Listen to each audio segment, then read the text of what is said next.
जय जगन्नाथ वंदे उत्कल जननी। बंधुगण, आज वीडियो केतोटी मुख्य प्रसंग उपरे आधारित। गत 11 तारिख रे आमर उत्कल मेलर वार्षिक अधिवेशन होता राउरकेला संस्करण से सारा ओडिशार समस्त प्रतिनिधि मानक आम कार्ड बंटन करूँ।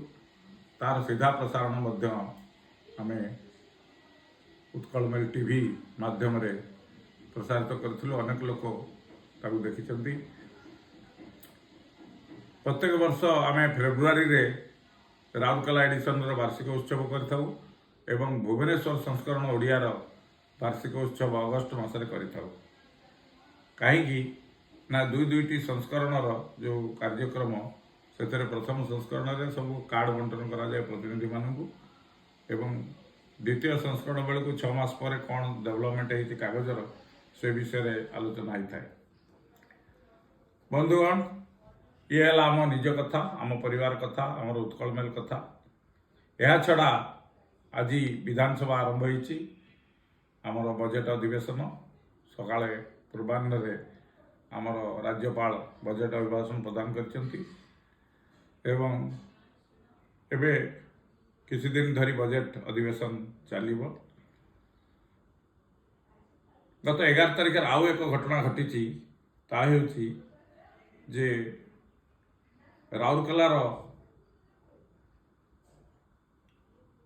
शिल्पपति टी.आर. पट्टनायक संपर्क में एक पुस्तक उन्मोचित होईची। तांकर जीवन संबलित पुस्तक कई भाव में झरणारू एक नदी पर्यंत तांकर जीवन अतिवाहित होईची। आपण माने जानिचंती डी.आर. पट्टनायक होउचंती इंद्राणी पट्टनायक को स्वामी, जे कि जहाँ नार अनेक गुड़िए खनि दुर्नीतिर अभियोग अच्छे और ता उपरे बारंबार सीबीआई एवं विजिलेंस संस्था एनफोर्समेंट संस्था बारंबार तांकर तदंत करथिले मध्य जेहेतु से एक नंबर शिल्पपति भाव में तांकर टिकस दौरान से विरुद्ध आज पर्यंत कौन कार्यानुष्ठान हो पार ना। किंतु से बही रे गुड़ाए विवादमान कथा कहते जहाँ उपरे आमर निर्भयर श्रीयुत नवीन दास आलोचना करी केतक तथ्य पदाक आनी से प्रभाकरन जेहेतु अतिथि भाव में सेठी पहुंची थे प्रायोजित जो थे कि से निजे मध्य पार्टनर अच्छा श्रीयुत डी.आर. पट्टनायक से त्रिवेणी आर्थ मूवर्स पक्षर संजय हाथींकर लेखारे यही बहीटी प्रकाशित होती एवं बही रे बहुत गुड़िए कंट्रोवर्सी कथा रही जो थे कि आपण माने जानती से प्रभाकरन जने खड़ी माफिया एवं केवल केउंझर नुहे केउंझर राउरकेला ओडिशार विभिन्न स्थान रे भुवनेश्वर रे से जने खड़ी माफिया सहित जमी माफिया भाव में सुपरिचित। प्यारीमोहन महापात्र समय रे से बहुत प्रभावशाली थिले एवं ता परवर्ती समय जिते पांड्यन जी पी.के. पांड्यन जिते नवीन पट्टनायक परामर्शदाता है कि प्राइवेट सेक्रेटरी हेले से पांड्यन सहित हाथ मिले बहुत पावरफुल होते। एवं नूतन सरकार से कुआड़े बहुत पावरफुल एवं से बही रे अनेक कथा अच्छी ताधे संवाद रे किभली भाव में चढ़ऊ करा जाइथला एवं से केमती से डी.आर. पट्टनायक ताधरू से मुक्ति करैथिले एवं 51% भाग किणिकी संवादर से चेयरमैन हो पारे किसी दिन पाई तापरे कौन है से विषय तो से बही रे किछि नाही। किंतु सेतेबेले से यही घटना रे से संश्लिष्ट थिले एवं अंटी छुरी तंटी काटे भली एक शब्द ताधर से व्यवहार कर गोटे पोर्सन से रही से विषय से बहुत कथा लिखिं जहाँ उपरे नवीन दास पूरा प्रांजल भाव में आपण मान वीडियो छाड़ी निर्भय गुमर कथार आपण मैंने निर्भय गुमर कथार गले ये विषय विशेष जानीपर। जेहेतु डी.आर. पट्टनायक राउरकेला मो पड़ोशी अच्छा मुझे भल भाव में जाने सहित भल मोर संपर्क अच्छी पड़ोशी भाव में ତେଣୁ ମୁଁ ମଧ୍ୟ ସେ ପ୍ରୋଗ୍ରାମକୁ ଯାଇଥିଲି ଏବଂ ଆସିଲା ପରେ ମୋ ମନରେ କିଛି ଜିନିଷ ଆନ୍ଦୋଳିତ ହୋଇଥିଲା। କିନ୍ତୁ ଯେହେତୁ ଜଣେ ଖ୍ୟାତନାମା ଶିଳ୍ପପତିଙ୍କ ବିଷୟରେ କହିବାକୁ ଗଲେ ବହୁତ କିଛି ଚିନ୍ତା କରିବାକୁ ପଡ଼ିଥାଏ ଏବଂ ବାଧ୍ୟ ହୋଇ ମୁଁ ଆଜି ଏ ଭିଡ଼ିଓଟି ଛାଡ଼ୁଛି। କେବଳ ନବୀନ ଦାସ ଯେତେବେଳେ ଛାଡ଼ିଲେ ତା ଦେହରେ ଅନେକ କଥା ସେ ଛାଡ଼ି ଯାଇଛନ୍ତି। ତାଙ୍କର ଦିଲ୍ଲୀପ ବାବୁଙ୍କ ସହିତ ପଡ଼ୁନଥିଲା, ଯାହାଫଳରେ ମାର୍କେଟରେ ପ୍ରଚାର ହେଉଥିଲା ଯେ ଦିଲ୍ଲୀପ ବାବୁ ତାଙ୍କୁ ହରାଇବା ପାଇଁ ସବୁ ପ୍ରକାର ଉଦ୍ୟମ କରିଥିଲେ ଏବଂ ଦିଲ୍ଲୀପ ବାବୁ ଶେଷରେ ହାରି ବି ଯାଇଥିଲେ କେବଳ ତାଙ୍କରି ସକାଶେ। ସେଥିରେ ବହୁତ ଗୂଢ଼ ତଥ୍ୟ ରହିଛି ଯେଉଁଗୁଡ଼ାକ ପଦାକୁ ଧୀରେ ଧୀରେ ଆସିବ, କାରଣ କୌଣସି ଜିନିଷ କେବେ ଲୁଚି ରହେନି। ଆପଣମାନେ ଜାଣନ୍ତି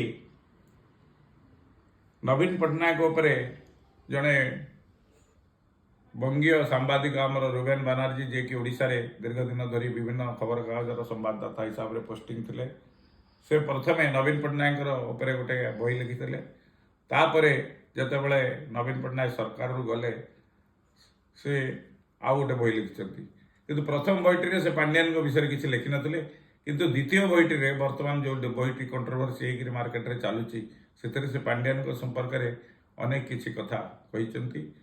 ଏବଂ ଗୋଟିଏ କଥା ତାଙ୍କ କଥାରୁ ବାରି ହେଉଛି ଯେ ଲୋକେ ବିଜେପି କି ଭୋଟ ଦେଇନାହାନ୍ତି, ସେମାନେ ଭୋଟ ଦେଇଛନ୍ତି ଯେହେତୁ ନବୀନ ପଟ୍ଟନାୟକ ଭୋଟ ଦେଲେ ସରକାର ମୁଖ୍ୟମନ୍ତ୍ରୀ ପାଣ୍ଡିଆନ ହେବେ, ସେଇଥିପାଇଁ ଲୋକ ପଦ୍ମ ଦଳକୁ ଭୋଟ ଦେଲେ ଏବଂ ପଦ୍ମ ଦଳ ସରକାରରେ ଆସିଲା। ସେଇ କଥା ତାଙ୍କର ଲେଖାରେ ପ୍ରମାଣିତ ହେଉଛି।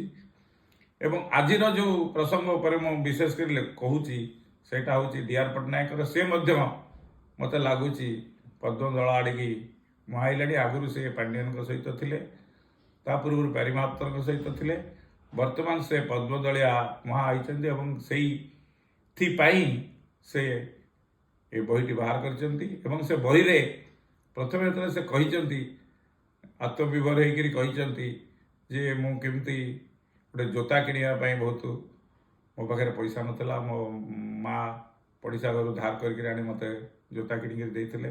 ଆମ୍ବାଗାନ ବଜାରରେ ସେତେବେଳେ 4 ଟଙ୍କାରେ ବାଟା ଜୋତା ମିଳୁଥିଲା।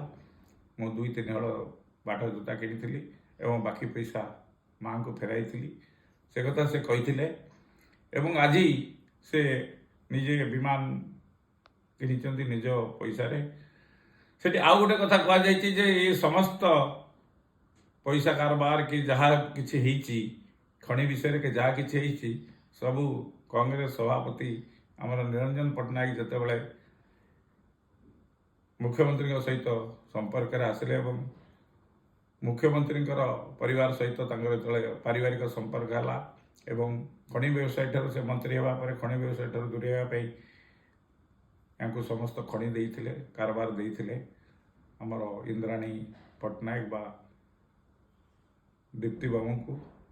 ତେଣୁ ସେଇ ଦୃଷ୍ଟିରୁ ସେତେବେଳେ ଗୋଟେ କ୍ଷମତାଶାଳୀ ଗଡ଼ ଭାବରେ ତାଙ୍କର ପରିବାର ଓଡ଼ିଶା ରାଜନୀତିରେ ଉଭା ହେଇଥିଲେ। ସେ ବହିରୁ ଜଣାପଡ଼ୁଛି ବୋଧହୁଏ ଦୀପ୍ତି ବାବୁ ପୁଣି ଆଗାମୀ ଦିନରେ ନିର୍ବାଚନ ଲଢ଼ି ବିଜେପି ଟିକେଟରେ ତାଙ୍କର ବିଜେପି ଦଳରେ ସାମିଲ ହେବେ ବୋଲି ସେଇ ବହିରୁ କିଛିଟା ପ୍ରତିଭାତ ହେଉଛି। ସେ ଯାହା ବି ହେଉ, ସେ ତ ସମୟ କହିବ, ଆମେ ସମୟକୁ ଅପେକ୍ଷା କରିବା। ସମୟ କେଉଁଭଳି ଭାବରେ କର୍ମଠ ନେଉଛି, ଏ ବହିରୁ କ'ଣ ନିର୍ଯାସ ମିଳୁଛି ସମୟକୁ, ତା ସମୟ ହିଁ କହିବ। ଏତିକି କହି ବିଦାୟ ନେଉଛି। ଜୟ ହିନ୍ଦ, ଜୟ ଆପଣମାନେ।